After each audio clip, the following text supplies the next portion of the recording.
Hi, this is Eric Martin with Board Game Geek. I'm here with Léa Monet from Libelud, and we're looking at Dice Forge. This is not a final box cover, but we've got some final components, a sort of mix of things. It's a dice crafting game from Libelud's Regis Bonesset. And this has been in the works for a while. I know, I mean, the components are quite involved for this type of item, and I was hoping you could give an overview of the game, and then we can maybe talk about the history or how it's come to be in its present form. Indeed, the components are not final. The dice here are final. And that's kind of the key point of the game. Yes, indeed. So we made our own dice. So it's taken a lot of time because we have some problems to have the dice we wanted. Well, we have some prototypes here. I recognize the Lego dice to begin with. That was one way of doing it. And Rattlebones in the U.S. from Rio Grande had their own. You have your own system as well. We have our own system, and we wanted especially to remove the face with other face, in fact. So, of course, it don't work. So you can remove the face with another one. Don't worry, I will grab it later. And we don't want this to be to wear away over time, I guess. We wanted to roll it and don't jump everywhere. That's right. The Lego ones did bounce around a lot as we were trying to do it. That's more for a kid focus. All you can see here is final in terms of graphic and gameplay. Okay. It's just not the real cards and the real components, but it's final. And what are we doing? How do we build the dice over the game, and what are we using them for? We have a lot of cards here. We each have our own tracker for resources. I believe indeed. that we were acquiring. Okay. So the game is very simple, in fact.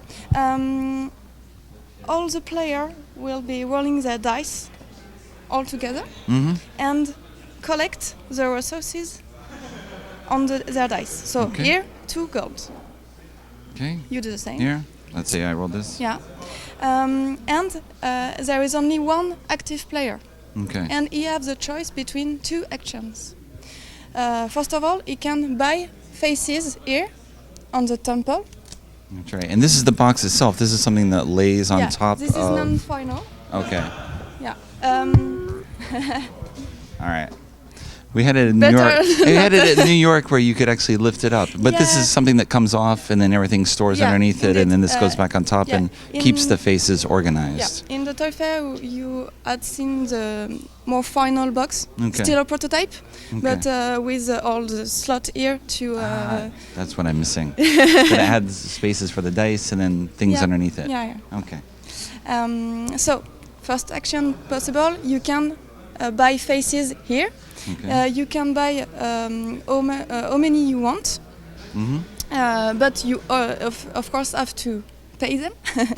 But the faces you buy have to be different. So you can buy, for example, this one and this one, but no 2 of these. Okay. So once you buy a face, you just replace it on your dice. Okay, that was the first action possible. The second action possible is to buy a card. Okay. So you take your pawn and you move it beneath the card you want to buy. For example, here I want to buy this card. I pay the resources, and I take the card in front of me. Apply his effect. Okay. And we're done. These are the 2 actions possible on a turn. This is quite simple. And these are one-time bonuses that we acquire? They're a bonus we use once and then go. Two kind of bonuses. Okay. The can you apply when you buy the card, and the one you will have all along the game. Okay. So when the active player have made his action, the turn is over, and a new turn begins. Everybody rolls their dice, collect the resources, and the next active player will make his action. Okay. So that's quite simple, but all the things of this game is to build your own dice with all the faces you can see here, and you have many strategies possible with the card bonuses and effects. Okay. For example, here you will make all the opponents roll their dice, and they will lose the faces. Okay. So you just made them roll the dice, and they lose the resources. So that's not very gentle, but So that's quite nice. what are the different tracks on here? We have all the orange on this side, the purple on this side. How do these cards differ? But the resources to buy. Yes. Yeah. But I mean, is there a special, like, these are more attack cards, or these defense, or is it just you have to specialize in one or the other? We It's hard have to do both, island. I imagine. We have island, for example. I don't say it, but we are heroes, and we want our place in the pantheon. And the gods have proposed us a test. Okay. And we have several islands set by the god themselves. So, for example, this is the island of Poseidon. Mm-hmm. So you have the island are organized this way, in fact, not by effect, but more by their illustration and atmosphere, in fact. Okay. What is the green resource here? How is Victory this points. used? Victory points. Yeah. And that's all on the cards as well. As well. So we can just roll for victory if we want. Yeah, you can see here. You also have victory points you can put on your dice. Okay.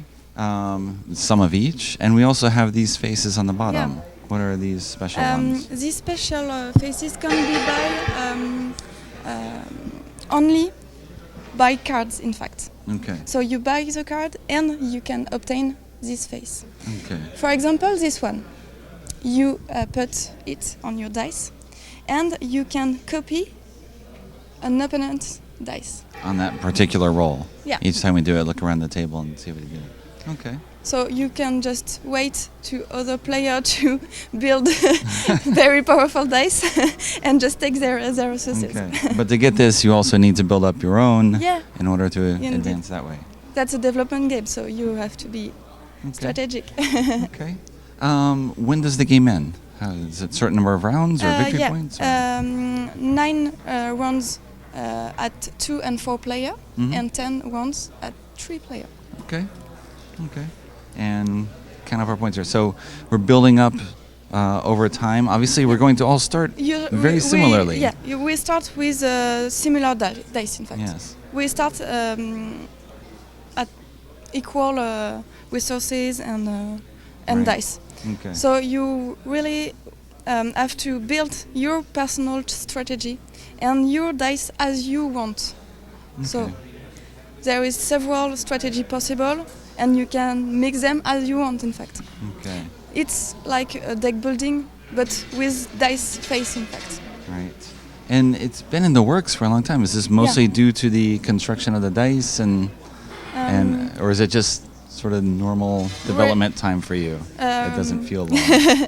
At Libellude, we developed games for long times, but we presented this game last year in Cannes, and we have many feedback from the public, and it's helped us to develop more the game and know where we want to go. Okay. Thanks to the feedback of the public. And that's something maybe you can talk about that in general, because here at Cannes, we last night I went to the Off for the first time, and the Off is very interesting because I cannot think of another convention that I attend that has a similar happening. It's almost a second convention taking place at the show where there's dozens of designers with prototypes, some established, some brand new, and showing everything. Yeah. And it's amazing that openness that here, and it seems like a special, I don't want to say a French quality, but it's definitely the way the environment seems here everyone is showing everything. We'll try it out. We'll just run it through test over and over again in the public. In fact, it's a tradition here at Cannes. I think it's the OFF have been here since the first edition, or maybe the first one. Okay. So this is very known for the designer in France to be at this OFF. And indeed, we have a proto lab, we have the OFF. This is a safe place for authors to show their creation. And it's also a place for them to have these feedbacks, in fact. As an editor, we like this feedback on the fair, but they are not published yet. Mm-hmm. So the OFF is the best place to have many playtesters. Yes, it opens at 10 p.m. and it runs until morning. Until morning, yeah. Yes, it's a wild possibility, it seems. So okay.